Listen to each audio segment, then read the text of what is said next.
Hello friends, welcome to C S centre. देखिए, एक Indian Express में आर्टिकल काफ़ी इम्पोर्टेंट है जो ये डिमांड करता है ना ग्लोबल हंगर इंडेक्स को लेकर के। इसमें क्या है कि एक रिपोर्ट एनुअली जो है कि पब्लिश होती है। सबसे पहले हेडिंग देख लेते हैं, फिर हम आगे बढ़ते हैं। काउंटिंग पुअर मतलब कितने लोग गरीब हैं, उनकी कैसी गणना की जाए। क्या जो टैक्स पे करते हैं क्या वो गरीब नहीं हैं? जो टैक्स नहीं पे करते हैं क्या वो जो कि गरीब हैं? जो मतलब टैक्स, देखिए दो पॉपुलेशन है, एक टैक्स टैक्स पे करती है, तो क्या ये रिच हैं? मेरा क्वेश्चन इसमें भी राइज किया जाता है। जो टैक्स नहीं पे करते हैं, ठीक है, क्या वो पुअर हैं? ये सबसे बड़ा इंपॉर्टेंट यहाँ पे आर्गूमेंट दिया जाता है। अगर मान लीजिए कि एक प्राइमरी का टीचर है, राइट, प्राइमरी स्कूल का टीचर है जो अप टू 5th स्टैंडर्ड तक पढ़ाता है, ठीक है, 0 से 5th स्टैंडर्ड, उसकी इनकम 50,000 रुपये है, राइट, कितनी 50,000 रुपये है। और उसकी फैमिली में अब समझ लीजिए कि 2 मियाँ बीबी और 2 बच्चे, 4 या 5 लोग हैं, राइट, 5 लोग हैं और उसके पास लैंड नहीं है, तो वो शहर में रह रहा है, तो क्या वो अपनी लाइवलीहुड 50,000 में बिता सकता है? मान लीजिए 10,000 रुपये में रेंट है, और अगर 5 लोगों के खर्चा पकड़िए 5,000 के हिसाब से 25,000 रुपये हो जाता है, तो मतलब 35,000 रुपये खर्च कर देता है। बचा कितना? 15,000 रुपये।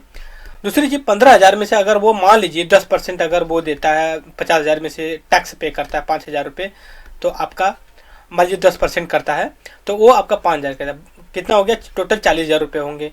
और अनफॉर्चुनेटली अगर कोई ऐसा इंसिडेंट वगैरह कुछ हो जाते हैं 8 से 10,000, अगर मान लीजिए वो 50,000 रुपया पूरा खर्च कर देता है मंथ में, और उसको कोई लग्जरी लाइफ भी नहीं हो पाती है, और भविष्य में बच्चे को पढ़ाना है, शादी करनी है वगैरह, तो क्या वो रिच है टैक्स पे कर रहा है? तो सवाल यह काफ़ी कॉम्प्लिकेटेड है। दूसरी चीज़, एक टैक्स नहीं पे कर रहा है, मान लीजिए कोई फार्मर है या फिर कोई ऐसा छोटा बिजनेसमैन है, उसके पास फैमिली 3 लोगों की है, 2 मियाँ बेबी, 1 बच्चा, और उसकी इनकम डेली की मान लीजिए 5,000 रुपया, क्योंकि एक किराना का दुकान भी चलाने वाला अच्छा खासा इनकम करता, टैक्स नहीं पे कर रहा है।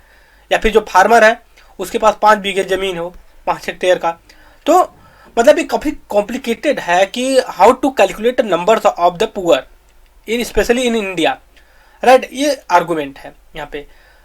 इससे पहले हम आगे बढ़े, हम ग्लोबल हंगर इंडेक्स एक पब्लिश होती है, ठीक है, हम उसके बारे में डिस्कस कर लेते हैं, फिर हम इस पे आएंगे। ओके, आते हैं हम अपने व्हाइट बोर्ड पे आते हैं। इसमें देखिए क्या होता है कि ये ग्लोबल हंगर इंडेक्स पब्लिश किया जाता है एवरी ईयर। 2022 का अभी पब्लिश किया गया है। उसमें इंडिया का रैंक 107 आउट ऑफ 121, ठीक है। दूसरी चीज़ है जो 2021 का रहा, उसमें 101 रहा, तो मतलब क्या है कि खराबी होते जा रहा है, ठीक है। दूसरी चीज़ है, इसको पब्लिश कौन करता है ये देख लीजिए। पब्लिश करने के लिए देख लीजिए 2 NGO हैं। एक है NGO है जो वो है कॉन्सर वर्ल्ड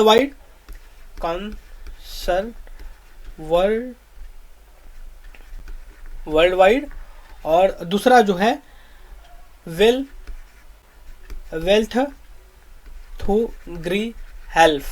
ये 2 NGO हैं यूरोपियन कॉन्टिनेंट की, राइट। ये पब्लिश करते हैं, और जो पब्लिश करते हैं ना, इनकी जो पैरामीटर या फिर ये बोल सकते हैं कंपोनेंट या इंडिकेटर होता है, वो 4 होते हैं। पहला देख लीजिए, ये क्या है? Under nutritions. दूसरा है चाइल्ड स्टंटिंग, मतलब एज के हिसाब से एज ज़्यादा है और हाइट कम है। एज मान लीजिए 5 साल में इसको 3 फीट का होना चाहिए, लेकिन वो 2.5 फीट का ही है। तीसरा जो पैरामीटर है वेस्टिंग, चाइल्ड वेस्टिंग, मतलब अगर मान लीजिए वेट है और एज है, एज मान लीजिए 5 साल का है, 5 साल में एज के हिसाब से वेट इसका 10 kg होना चाहिए, बट है आपका 8 kg के आसपास, ये हो गया। चौथा जो पैरामीटर लास्ट में है चाइल्ड मोर्टलिटी मतलब डेथ रेट है, ठीक है, ये अंडर 5। और इसका जो इंडिकेटर है, ठीक है, इसका इंडिकेटर 0 to 100 है। कितना है? 0 to 100 है।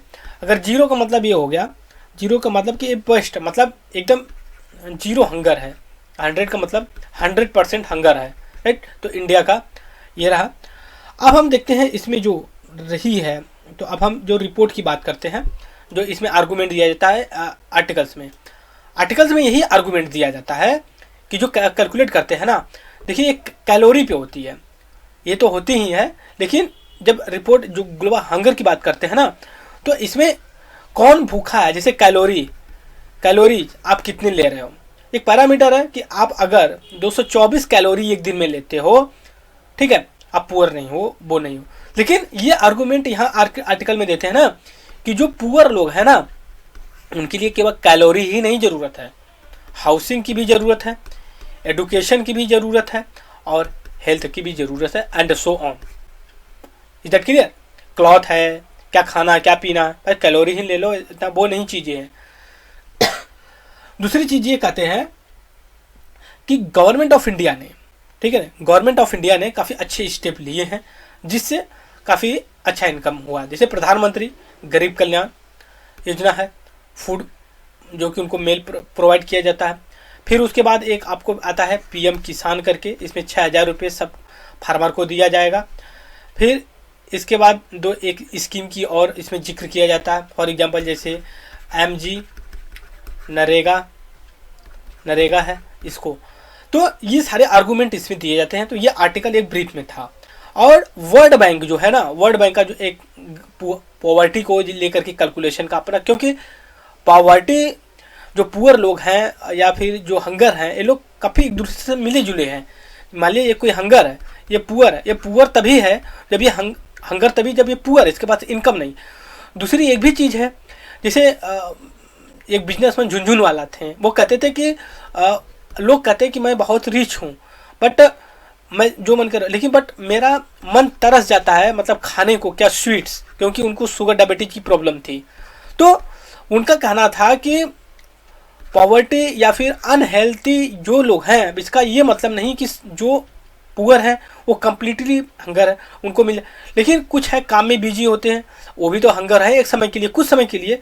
तो जो वर्ल्ड बैंक है ये कहता है कि अगर जो व्यक्ति 160 मतलब 190 डॉलर, ठीक है, जो कमाता है, सॉरी 1.9 डॉलर एक दिन में कमाता है, मतलब इंडियन रुपीज के हिसाब से 160 रुपये जो डेली कमाता है, उसका महीने का 19,000 जो है कि 19,200 और एक साल का आपका 2 लाख के आसपास आता है।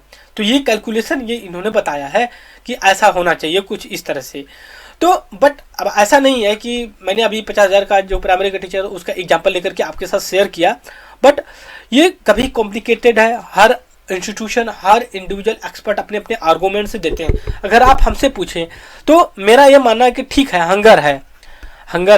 अगर वो हंगर है और बैठा है कि हमें कोई फूड दे, तो वो तो गलत चीज़ है। फिर अगर वो हंगर है, ठीक है, और उसको फूड मिल जाता है कुछ समय के लिए, अगर उसका पेट भरा हुआ है, भूख नहीं है, तो अगर कहीं वर्क करता है, चाय की दुकान या फिर कहीं भी काम करता है, तो उसको जो इनकम मिलेगी तो वो आगे कर सकता है। बट इवेंचुअली मैंने अपने प्रैक्टिकल लाइफ में भी, मतलब जितने भी मेगा सिटी में गया, वहाँ लोग वही होते हैं कि उनको जब देखो तब वो कुछ ना कुछ मांगते रहते हैं। कभी रेलवे स्टेशन, प्लेटफॉर्म या फिर बस स्टैंड पे चले जाओ, तो वो अगर उनको फूड देंगे तो वो फूड नहीं लेते, वो कैश आपसे मांगते हैं, राइट।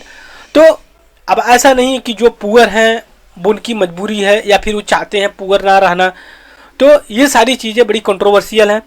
हम लोग, हर व्यक्ति अपना आर्गूमेंट देता है, तो इसमें कुछ 100% क्लियर या फिर राइट नहीं है, ना ही 100% रॉन्ग है। विन विन सिचुएशन है। इवेंचुअली इंडिविजुअल के हाथ में ही है कि वो पुअर रहना चाहता है, हंगर रहना चाहता है, या फिर इससे आगे भी बढ़ना चाहता है, राइट। सो इस वीडियो में इतना ही। Thank you very much the discussion.